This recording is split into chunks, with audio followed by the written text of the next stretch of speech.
لقد من الله على المؤمنين إذ بعث فيهم رسولا من أنفسهم يتلو عليهم آياته ويزكيهم ويعلمهم الكتاب والحكمة وإن كانوا من قبل لفي ضلال مبين. صدق الله مولانا العظيم. بارگاہ رسالت معاذ صلی اللہ علیہ وسلم میں درود پاک کا ہدیہ پیش کریں. اللهم صل على سيدنا محمد وعلى آله والكرم وآله وصحبه الكرام النبي الكريم وبارك وسلم صلاة دائمة سرمدا أبدا. عزیزان گرامی وقار، اللہ عز و جل قرآن عظیم میں اپنے احسان کا ذکر فرما رہا ہے. ویسے تو پوری کائنات کا ذرہ ذرہ چپا چپا اللہ کے احسان کے تلے. اگر اللہ تعالیٰ کا کرم نہ ہو تو ہم ایک سانس بھی اس کائنات میں نہیں لے سکتے. اس کے احسان پر ہی پوری کائنات قائم ہے. اور اللہ تعالیٰ نے ہمیں زندگی کی جتنی بہاریں عطا کی ہیں وہ سب اس کے احسان کے تلے. لیکن رب تبارک و تعالیٰ نے کہیں ان سب احسانات کا ذکر بھی فرمایا کہ تمہیں ہاتھ دیا، پیر دیا، آنکھ دیا، ناک دیا، یا پھر تمہیں ماں باپ دیا، اولاد دیا، رشتہ دیا، گھر دیا، اس پر میں احسان تمہیں جتاتا نہیں. اللہ تبارک و تعالیٰ ایک جگہ اپنے احسان کا ذکر فرما رہا ہے. لقد من اللہ علی المؤمنین، مومنوں پر اللہ کا بڑا احسان ہے کہ ان کے بیچ میں اللہ نے اپنا ایک محبوب رسول پیدا کیا. اور یقیناً یہ احسان والا ہے، احسان والا ہے، احسان ہے کہ اللہ تعالیٰ نے ہم گنہگاروں کے بیچ اس رسول محترم صلی اللہ علیہ وسلم کو جو پیدا فرمایا. آپ کو اندازہ ہے کہ میرے عزیزوں اس کائنات دیکھی پر تاریخ میں اگر جائے تو بہت سارے واقعات رونما ہوئے ہیں، بہت سارے معاملات ہوئے ہیں کہ یہ فرش عیدی پر آدم علیہ السلام سے لے کر عیسیٰ علیہ السلام تک جتنے انبیاء آئے ان کی امتیں بھی ہوئیں، معاشرے بھی ہوئے، کمیونٹیز قائم رہیں، لیکن کئی مرتبہ عذابات بھی آئے، کئی مرتبہ ہولناک اور دردناک پکڑ بھی ہوئی ہے قوموں کی. وجہ کیا تھی کہ جب جب کوئی قوم گمراہ ہوتی تو اللہ کا عذاب آتا، نبیوں کو جھٹلاتی تو اللہ کا عذاب آتا. حضرت نوح علیہ السلام کی قوم پر اللہ تعالیٰ نے طوفان کا عذاب بھیجا. وجہ کیا تھی کہ وہ قوم اپنے نبی کو جھٹلانے لگ گئی تھی. وہ اپنے نبی کو یوں بھی کہتی تھی کہ کیسے رسول ہیں ہمارے ساتھ کھاتے پیتے ہیں، عام انسانوں کی طرح تو ہیں. رسول کو اپنے جیسا کہہ رہے تھے. حضرت صالح علیہ السلام کی قوم نے نافرمانی کی. حضرت شعیب علیہ السلام کی قوم ناپ تول میں کمی کرتی تھی، منع کرنے کے باوجود بھی وہ اسی گناہ میں مبتلا رہے. حضرت لوط علیہ السلام کی قوم بدکاری میں مبتلا رہی. اسی طرح سے حضرت موسیٰ علیہ السلام کی قوم کئی مرتبہ نافرمانیاں اور ان کی توبہ پھر گناہ، توبہ پھر گناہ، پھر عذابات آتے تھے. عذابات کا اگر میں ذکر کروں تو کبھی طوفان کا عذاب، کبھی نوکیلے پتھر برسائے گئے، نوکیلے پتھر برسائے گئے اور زمین کو الٹ کر کے پلٹ دیا گیا. یہ قرآن پاک میں اللہ تعالیٰ نے فرمایا فَجَعَلْنَا عَالِيَهَا سَافِلَهَا وَأَمْطَرْنَا عَلَيْهِمْ حِجَارَةً مِّن سِجِّيلٍ.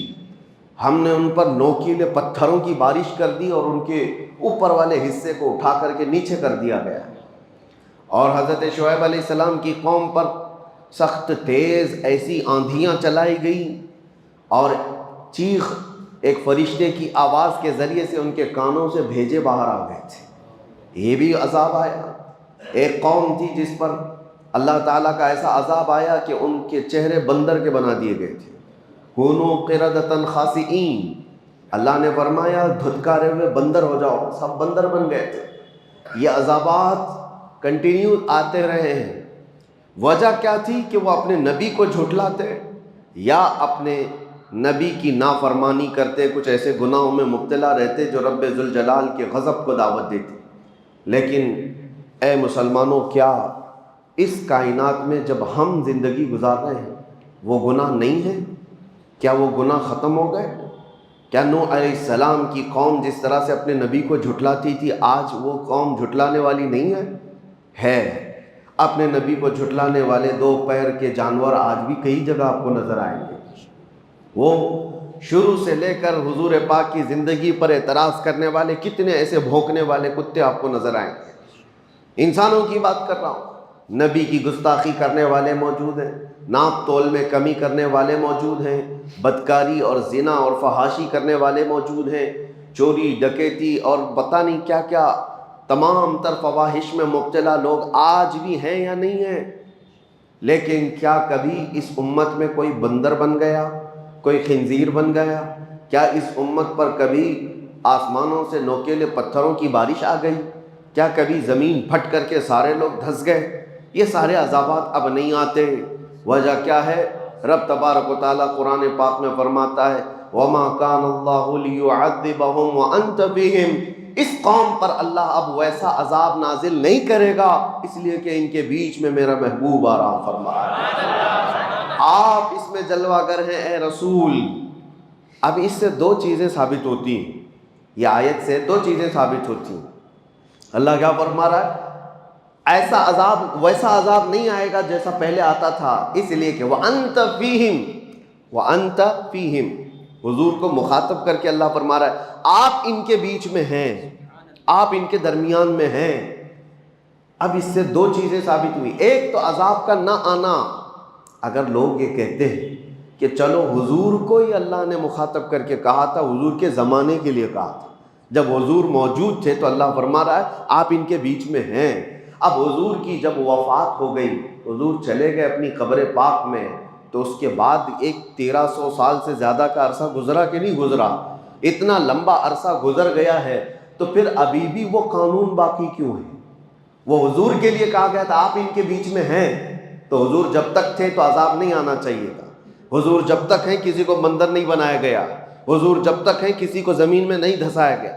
حضور صلی اللہ علیہ وسلم جب قبر پاک میں چلے گئے تو پھر ویسے ہی عذابات آنا چاہیے تھا، آسمان سے پتھر برسے، آگ برسے، پھر لوگوں کے چہرے بندروں کے ہو جائیں، لیکن عذابات نہیں آتے۔ وہ قانون آج تک چل رہا ہے اور قیامت تک چلے گا اللہ کا وہ قانون۔ وجہ یہ ہے کہ حضور پاک صلی اللہ علیہ وسلم کو جو اللہ نے فرمایا وہ انت فیہم، آپ ان کے بیچ میں ہیں، اس کا مطلب 63 سال ہی نہیں، قیامت تک آپ ان کے بیچ میں زندہ ہیں۔ یہی تو سنیوں کا عقیدہ ہے، تو زندہ ہے واللہ، تو زندہ ہے واللہ، میری چشم عالم سے چھپ جانے والے ہیں۔ وہ صرف پردہ فرمائے ہوئے ہیں، وہ آج بھی ہمارے بیچ میں موجود ہے، آج بھی بیچ میں ہمارے موجود ہیں۔ لوگوں کو جو کھجلی ہوتی ہے کہاں ہے؟ جب ہم سنی اس طرح کے عقیدے کی بات کرتے ہیں تو کہتے ہیں کہاں ہیں رسول، کہاں ہیں، ادھر ہیں کہ ادھر ہیں؟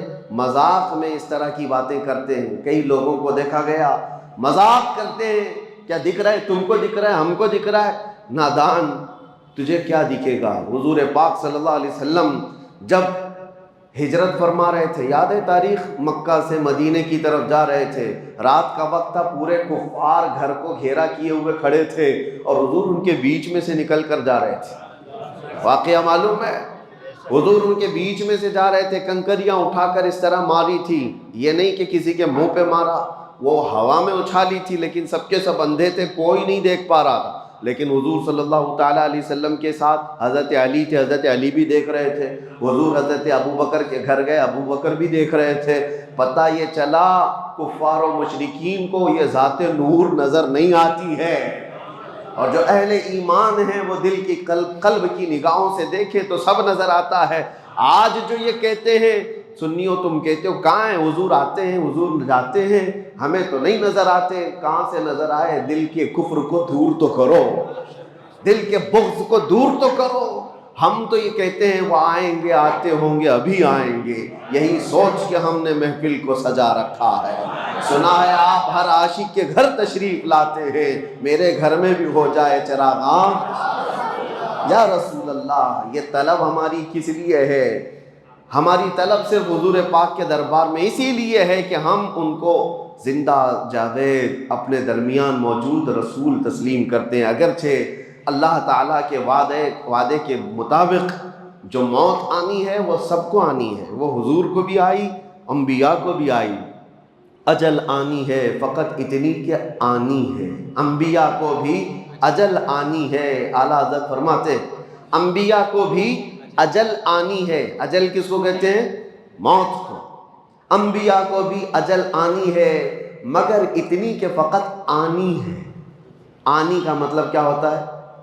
آن ایک سیکنڈ کو کہا جاتا ہے، ایک سیکنڈ کو آن کہا جاتا ہے۔ اور اعلیٰ حضرت فرما رہے ہیں انبیاء کو بھی اجل آنی ہے مگر اتنی کہ فقط آنی ہے، ایک سیکنڈ کے لیے آنی ہے، اس کے بعد ان کی زندگی ہے۔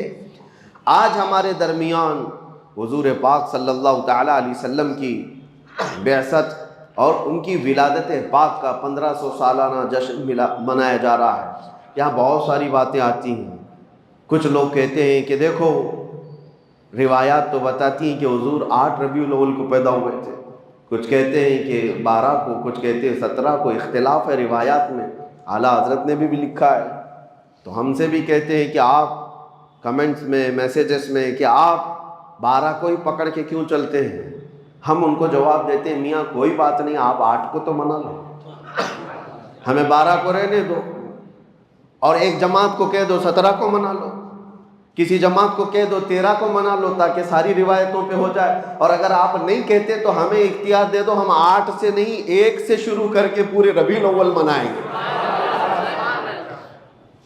نہیں منانا ہے، نہیں کرنا ہے تو اعتراضات الگ الگ، اور پھر اس میں ایک کوڑ زدہ دل کا کوڑ جس کا ہے، ایسا عقیدے کا کوڑ نکل کر کے آئے۔ صاحب انہوں نے کہا ارے 12 ربیع الاول شریف کو حضور صلی اللہ علیہ وسلم کی ولادت کا دن تو مناتے ہو، آپ کو پتہ ہے اسی دن حضور کی وفات بھی ہوئی، حضور کی وفات بھی ہوئی، حضور کے انتقال کا دن بھی ہے۔ تو آپ دوسرے بزرگوں کے جس طرح انتقال کے دن کو مناتے ہیں، کیا حضور پاک صلی اللہ علیہ وسلم کے وفات کا غم نہیں کر سکتے؟ 12 ربیع الاول کو آپ خوشیاں مناتے تو ہیں، سب سڑکوں پہ نکل آتے ہیں اور لبیک یا رسول اللہ کہتے ہیں، مرحبا مرحبا کہتے ہیں، لیکن آپ کو حضور کے دنیا سے جانے کا غم نہیں ہے کہ حضور اسی دن دنیا سے تشریف لے گئے تھے، حضور پاک صلی اللہ علیہ وسلم کی وفات ہوئی تھی۔ سنیوں کو کھینچ لینے کی باتیں کی جاتی ہیں، جذباتی باتیں، ایموشنل کر کے کہ ہاں حضور کی وفات پر کون ایموشنل نہیں ہوگا۔ لوگوں کو لگتا ہے کہ ہاں حضور اس دن انتقال کیے تھے تو ہمیں غم ہونا چاہیے، آج خوشی کس بات کی؟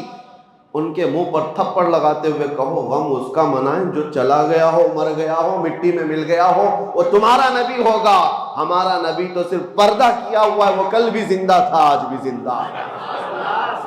تو زندہ ہے واللہ، تو زندہ ہے واللہ، میری چشم عالم سے چھپ جانے والے، غم وہ کرے جس کا سب ختم ہو گیا۔ حضور پاک صلی اللہ تعالیٰ علیہ وسلم کی شریعت باقی ہے یا نہیں باقی؟ حضور پر اترا ہوا قرآن باقی ہے یا نہیں باقی ہے؟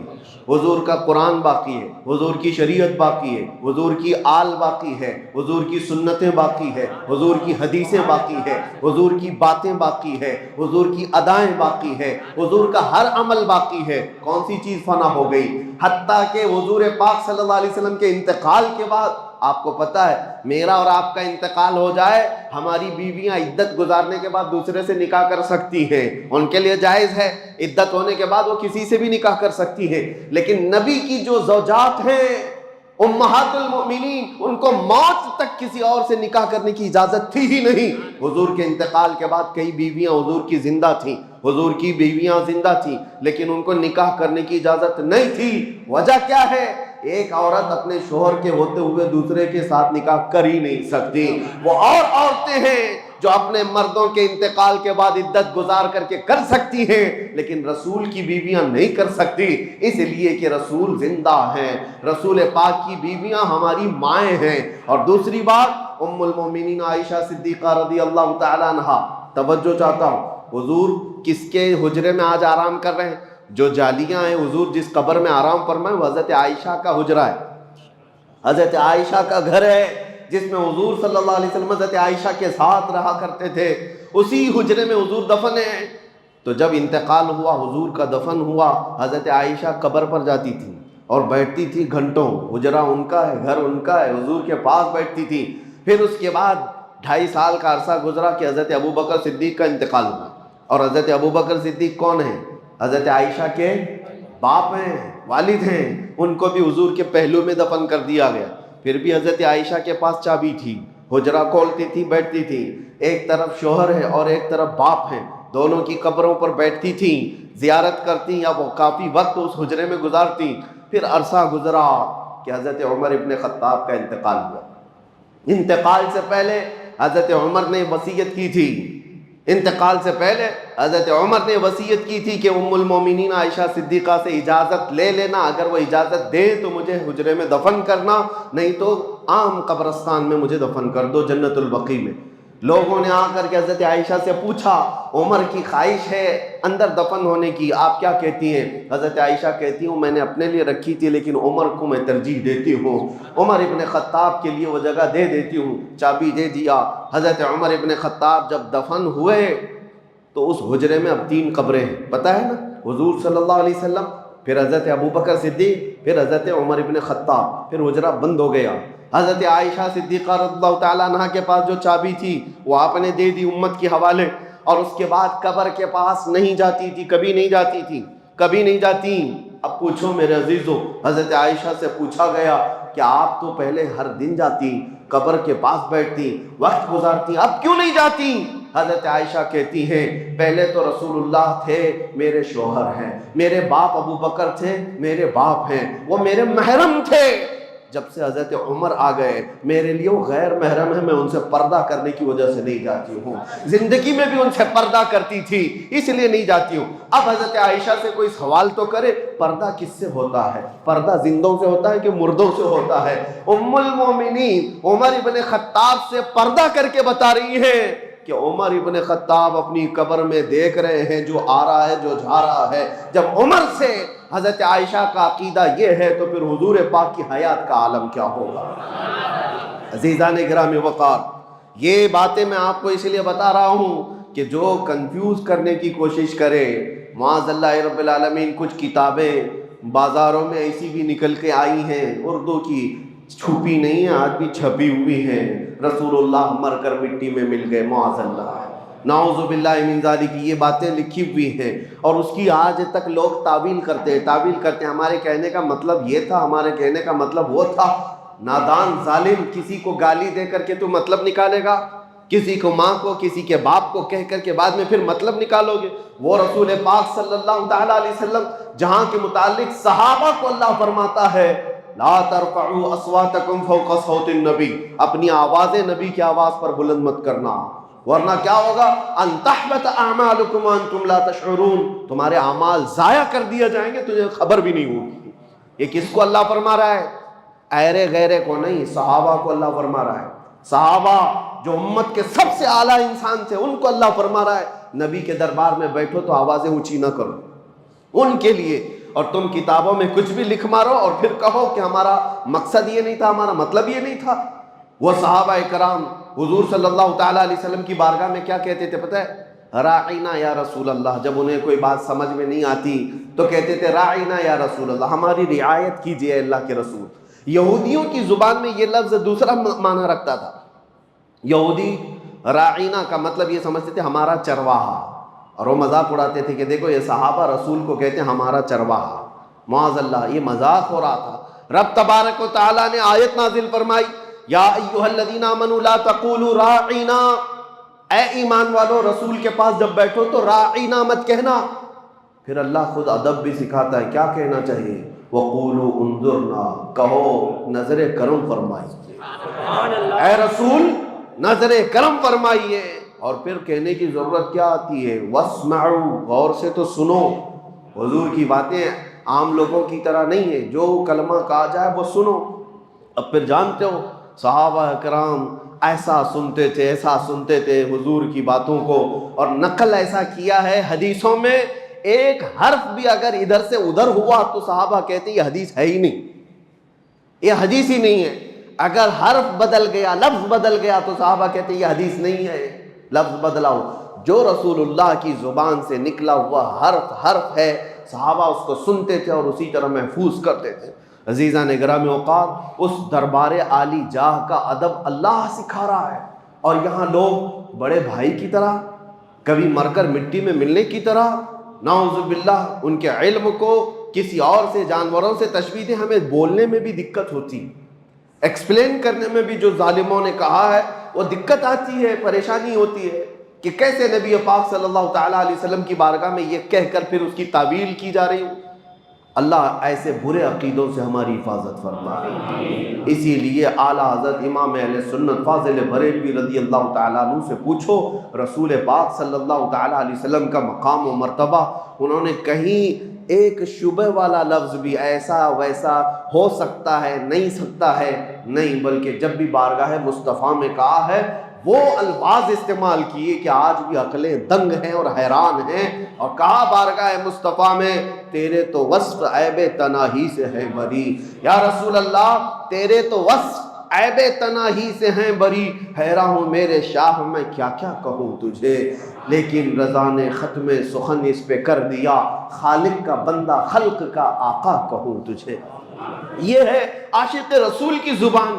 اور ہو سکتا ہے آپ کہیں میرا باپ اچھا، میری ماں اچھی، میرا استاد اچھا، میرا پیر اچھا، کہتے تو ہوں گے نا، آپ تو یہ کہتے ہوں گے فلاں پیر بہت اچھا، فلاں ولی بہت اچھا، فلاں استاد بہت اچھا۔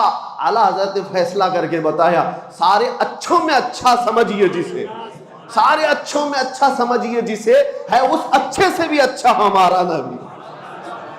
تم جس کو دنیا میں سب سے اچھا سمجھتے ہو سمجھ کر کے چلو، اور اس کے بعد اعلیٰ حضرت فرماتے ہیں اس اچھے سے بھی اچھا ہمارا نبی۔ اور پھر اگر تم یہ کہتے ہو کہ فلاں آدمی بہت اونچائی پر پہنچا ہے، بہت بلندی پہ پہنچا ہے، اس کا منصب بہت اونچا ہے، اس کا مقام بہت اونچا ہے، اعلیٰ حضرت کہتے ہیں سارے اونچوں میں اونچا سمجھیے جسے، جس کو بھی تم سمجھتے ہو سب سے اونچا ہے یہ آدمی، اعلیٰ حضرت کہتے ہیں ہے اس اونچے سے اونچا ہمارا نبی، ہے اس اونچے سے اونچا ہمارا نبی۔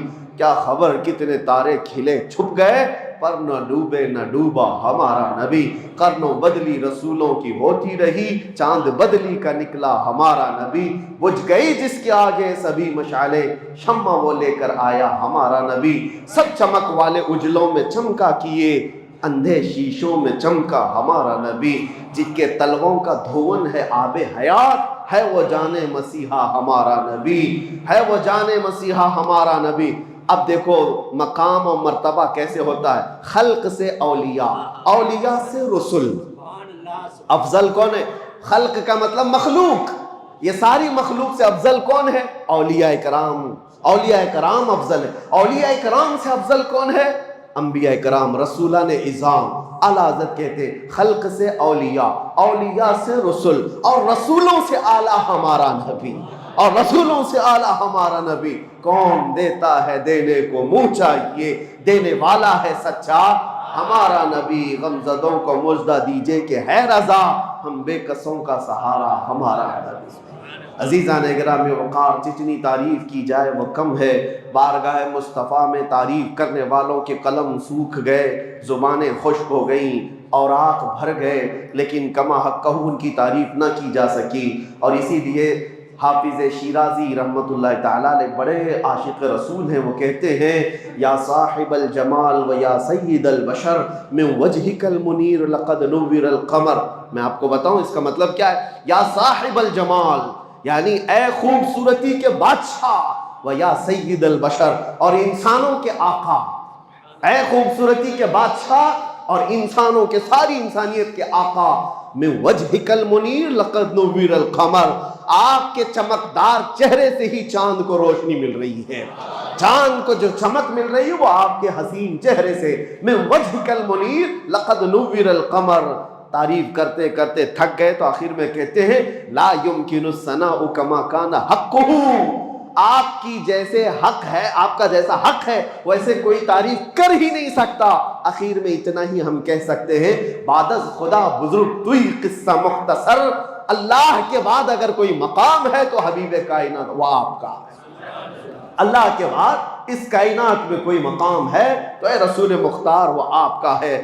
جبرائیل امین نے کہا تھا آفاق ہا دیدہ ام بسیار خوبا دیدہ ام، یعنی میں نے پوری کائنات کے چکر لگا لیے اور بہت اچھے اچھوں کو بھی دیکھ لیا۔ کہتے ہیں جبرائیل امین آفاق ہا دیدہ ام بسیار خوبا دیدہ ام، لیکن تو چیزیں دیگری یا رسول اللہ، لیکن اے اللہ کے رسول آپ تو چیز ہی الگ ہیں۔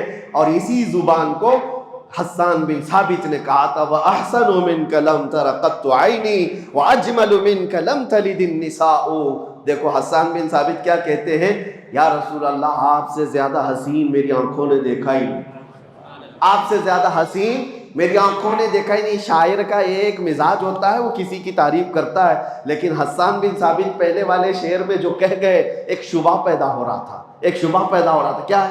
ہر آدمی کو ہر آدمی دیکھ بھی تو نہیں سکتا۔ حسان بن ثابت نے کہا آپ سے زیادہ حسین میری آنکھوں نے دیکھا ہی نہیں۔